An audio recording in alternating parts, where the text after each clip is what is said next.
because a legal pot pioneer was busted in Idaho with 56 pounds. And they say he has a plan, you guys. And no, it's not Dogface, you guys. In retrospect, the Idaho shortcut might have been a bad idea. The mission had already begun to go sideways when Dana Beal, a pioneer of New York's marijuana legalization movement, but someone who has never obtained a driver's license, enlisted a ketamine enthusiast to chauffeur him across America. Sounds like a reality show already.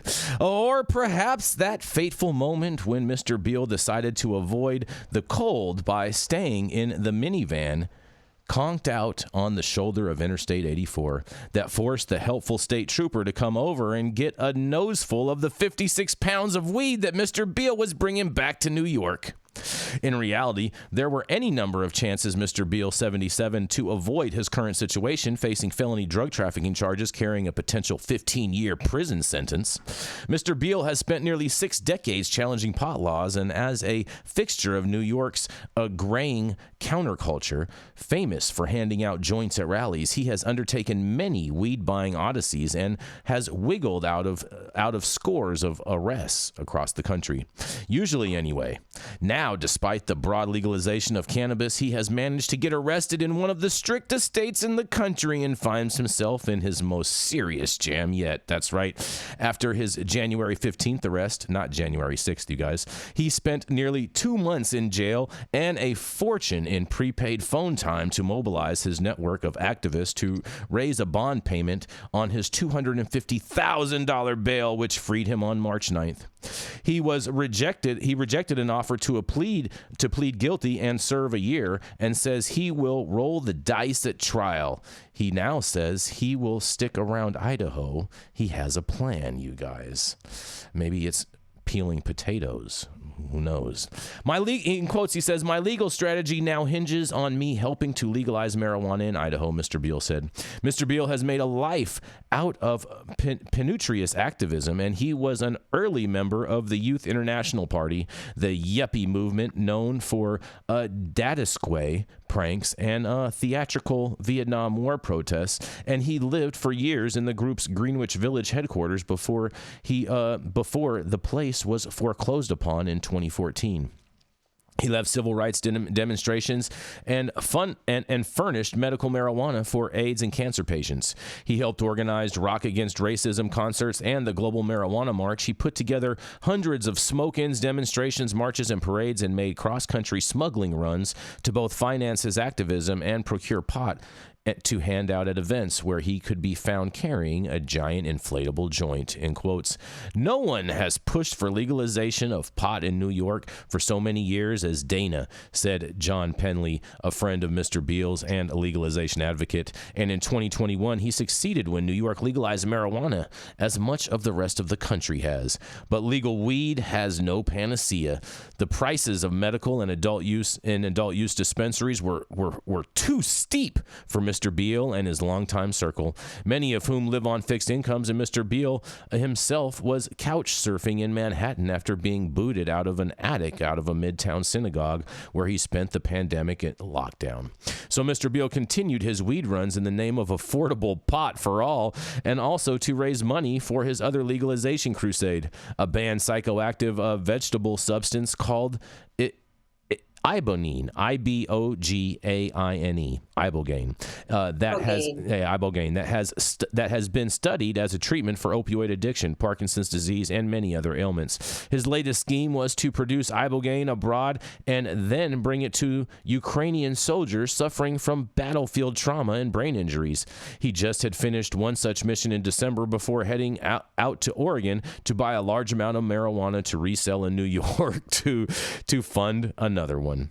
It has been his career finale, he says.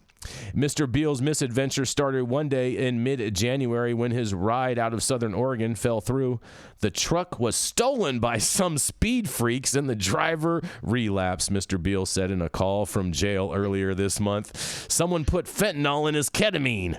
Well, it wasn't in his weed. So Mr. Beal said he found another man headed east, with a vehicle that wasn't up to snuff. He and his 56 pounds of pot were entrusted to a stranger who drove a 2003 minivan with a dying transmission, you guys. Still, he had his urgent ibogaine plan to accomplish, so Mr. Beal pushed to cut through Idaho. Sure enough, the transmission expired on the interstate, and the two men and the illicit cargo glided to a stop on the shoulder just outside Twin Falls. I think that's where actually Dogface got arrested too. In quotes, "I thought we were going to pull over and then call for a tow," he said, "but we were instead espied by a state trooper. In less than 10 minutes, this guy pulls up on us. It was all bad timing," he said. Oh, man. With temperatures well below freezing, Mr. Beal, wearing his unusual tweed jacket and cowboy boots, stayed in the vehicle. Another mistake, he lamented, forcing the state trooper to come to them and wind up getting a whiff of the cargo. Mr. Beal said he regretted not having packed an air freshener. Mr. Beal tried his Ukraine story on the trooper, who was not buying it. In quote, says, "I told him I was bringing them the medicine they really need, and now it's on you," Mr. Beal said. Mr. Beal acknowledged that the bags in the car belonged to him, and the trooper said a sworn complaint. The driver was released with a summons. Idaho is surrounded mostly by pot-friendly states and is strict about people driving through with the stuff. The authorities are especially vigilant in corridor counties along Interstate 84, of which Gooding County, where Mr. Beal encountered the state police, is one. Under state law, carrying more than 25 pounds of marijuana is a felony with a mandatory minimum sentence of 5 years, with a maximum is 15 years with a maximum fine of $50,000. In quotes, "It's one of the worst places in the country to possess marijuana. Definitely," Michelle Agri, Mr. Beal's court-appointed lawyer, said. "Idaho is stuck in the 1950s, and as far as marijuana goes, it's definitely the wrong place, wrong time for a person to be accused of having marijuana." Many longtime comrades view the Idaho debacle as just another Dana Beal mishap, but he fears that his promise might tempt prosecutors to make him an example. Many longtime comrades view the Idaho debacle. In a quote, "We've reached how those decisions to legalize drugs have ruined other states, and Idaho demands just a bit better of its citizens and communities," he said. "If you're trying to transport marijuana across state lines through Idaho, take the long way instead. It'll save us money on your incarceration."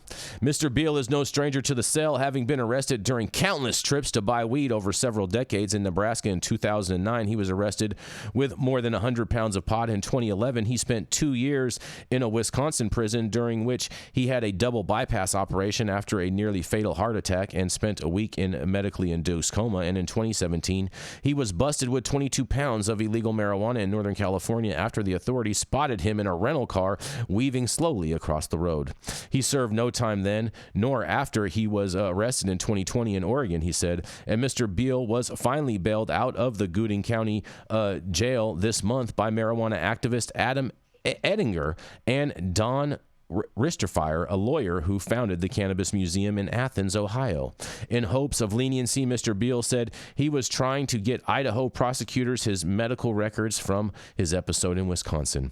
Mr. Beal's legalization efforts are a decade-long shot, and Idaho has steadfastly refused to legalize weed. But Mr. Beal said that after a trip back to New York to regroup, he will maintain a presence in Idaho for the fight and not to bolster his own case.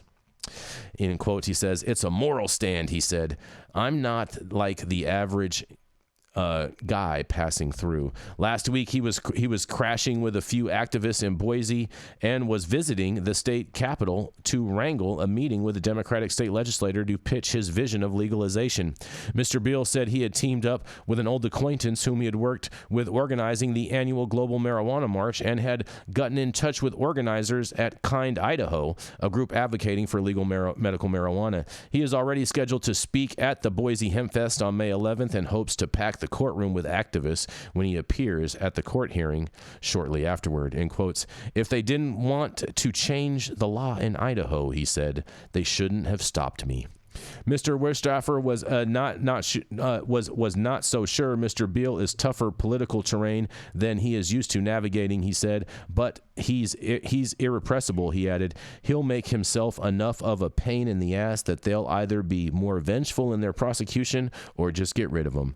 If so, Mr. Beale said he will resume the Ibogaine mission, now slimed by his hasty decision to cut through Idaho, and in quotes, looking back, I probably shouldn't have done that, he said. He explained, I was in a rush, man.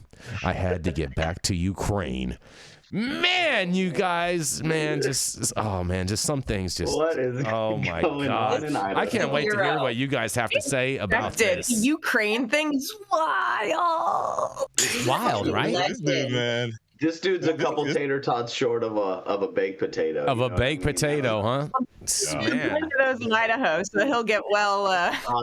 Couple tots short. Yo, Definitely. this guy's pretty amazing. I mean, this is the best Trojan horse you can ever send across the country. I mean, I hope people are like following this guy and watching him do his things and then just moving around him as he's getting all this attention, because this is ridiculous. This guy's like telling his whole he's snitching on himself the whole entire way. Exactly. What is going on? I don't even understand why he felt the need to tell his entire biography to the reporter or whoever wrote this story. It's ridiculous. Man, Jealous of them because they're going to get documentary rights, movie rights, depending on their contract, and it's going to be amazing. It's the minivan with the broken transmission for me. Like, after all of that, the only person you could find was a beater. Yes. Have you ever been to Oregon? Yeah, exactly. Oregon, right? For real. Yeah. Fair. He was probably hanging out over there. Shout out Medford. He probably met him over there in the city of Chad.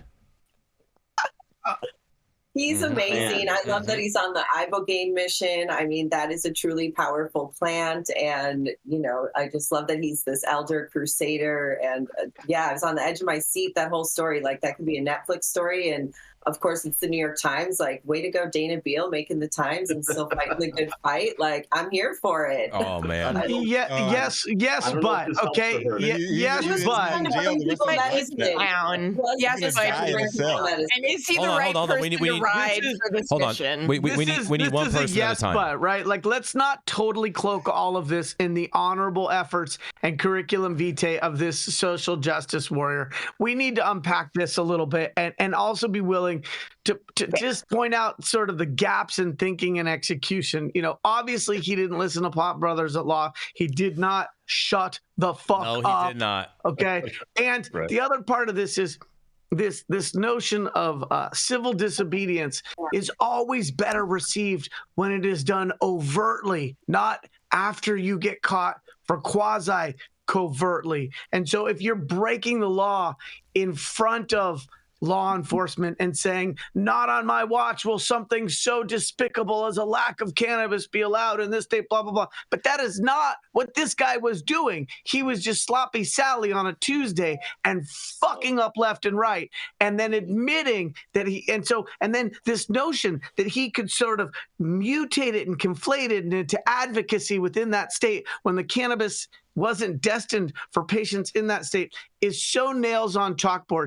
It reminds me of people who get held accountable and then use racism as a cover. Like, oh, you're being racist towards me, right? And so this guy is being held accountable, right or wrong with the laws, and then saying, oh, wait, but I am this massive advocate. Yep.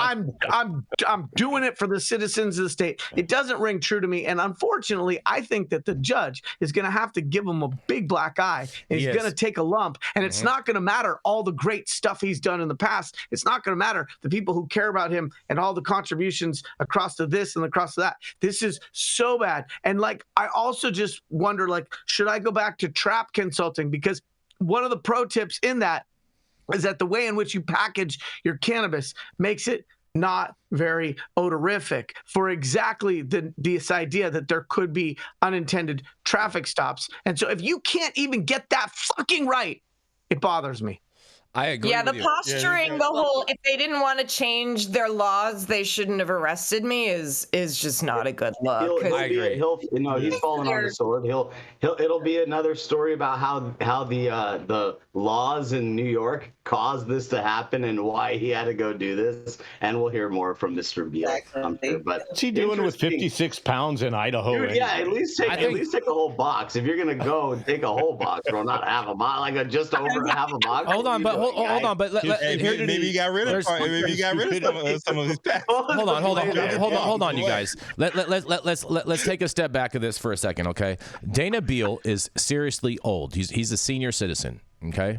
He's a senior citizen. Yeah, that is exactly where I'm going with this, Rico. Exactly where I'm going with this. He's going to get sentenced to 15 years. The judge is going to give him the maximum sentence because they're going to try to turn it onto a clown show because they already have Adam Englander involved, and he's the captain of clown shows and kangaroo courts. Okay, he's going to have all these activists jump and put on these little Joker hats for the courtroom and whatnot. The judge is going to get pissed off, is going to sentence him to the maximum sentence and the maximum fine, and he very well may die in jail. He is a repeat offender. This isn't the first time he's been busted. And not the first time he's forgotten an air freshener. Exactly. What the fuck? Yeah, he I don't know, man. Like the fact that he was on the right side and all this other stuff, it just does not matter. And I think it paints the industry in a bad light because they're like, oh yeah, these guys are still doing illegal shit, and they will probably go back to their trapping ways if they had the opportunity because they can't resist that bait. So yeah, this guy's gonna die in jail. Like, unfortunately. And didn't they say that he was taking cannabis from Oregon to New York, right? So like that was the whole mission. So like that mission is so dead and failed and non-supply chain aligned. At this point, if you have to go to Oregon for good to get it to New York, like there's a lot of extra biomass in New York last we checked. So I just think the whole thing it's really sad. And for this guy to spend his final days in jail is both tragic and also, if this is the decision process, foreseeable. Must be just broke, because why else would you do it besides for money? Right? He just must be broke. I'm with you, man. Yeah, he's not going to be homeless anymore. Definitely. Cost to live in New York is crazy, right? And you know how our government's treating that. I mean, it's just wild. That's right. If you own real estate in New York, they might just take it away.